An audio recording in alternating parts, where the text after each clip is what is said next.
ಇಂದು ಅಮಾವಾಸ್ಯೆ. ಸಂಜೆ 6 ಗಂಟೆಯ ಮೇಲೆ ಯಾರೊಬ್ಬರೂ ಆ ಕಡೆ ಸುಳಿಯುವುದಿಲ್ಲ. ಸುಮಾರು ರಾತ್ರಿ 11:30. ಯಾವುದೋ ಒಂದು ರೀತಿಯ ಭಯಾನಕ ಶಬ್ದ. ನಾಯಿಗಳು ಜೋರಾಗಿ ಓಡುತ್ತಿದ್ದುವು. ಮಲೆನಾಡ ಪ್ರದೇಶವಾಗಿದ್ದರಿಂದ ಸಣ್ಣದಾಗಿ ಮಳೆ ಜಿನುಗುತ್ತಿತ್ತು. ಅಮಾವಾಸ್ಯೆಯ ಕಗ್ಗತ್ತಲು ಎಲ್ಲ ಕಡೆಯೂ ಆವರಿಸಿತ್ತು. ಆ ಒಂಟಿ ಮನೆಯ ಗೇಟು ಇದ್ದಕ್ಕಿದ್ದಂತೆ ಕಿರ್ ಎಂದು ಶಬ್ದ ಮಾಡುತ್ತಾ ತೆರೆದುಕೊಂಡಿತ್ತು. ಸುತ್ತಲೂ ಒಂದು ನರಪಿಳ್ಳಿಯೂ ಇಲ್ಲ. ಇದ್ದರೂ ಯಾರೂ ಕಾಣುವುದಿಲ್ಲ. ಅಷ್ಟೊಂದು ಕಗ್ಗತ್ತಲು ಅಲ್ಲಿ ಆವರಿಸಿತ್ತು. ಆ ಮನೆಯ ಬಾಗಿಲು ಧಡಾರನೆ ತೆಗೆದುಕೊಂಡಿತ್ತು. ಮೂಲೆಯಲ್ಲಿ ಒಬ್ಬಳು ಹುಡುಗಿ, ಸುಮಾರು 20-25 ವರ್ಷವಿರಬಹುದು.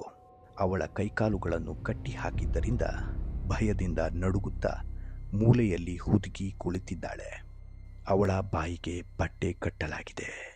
ಹತ್ತಿರ ಬರುತ್ತಿದ್ದ ಆಕೃತಿ ನೋಡಿ ಅವಳ ಹೃದಯ ಬಡಿತವೇ ಒಂದು ಕ್ಷಣ ನಿಂತಂತೆ ಅನುಭವವಾಯಿತು. ಅವಳ ಕಣ್ಣುಗಳು ಇದ್ದಕ್ಕಿದ್ದಂತೆ ಅಗಲವಾಗತೊಡಗಿದವು. ಗಾಬರಿಯಿಂದ ಆ ಆಕೃತಿಯನ್ನೇ ನೋಡುತ್ತಿದ್ದಾಳೆ. ಮನೆಯ ಒಳಗೆ ಸುತ್ತಲೂ ಮಂದ ಬೆಳಕು.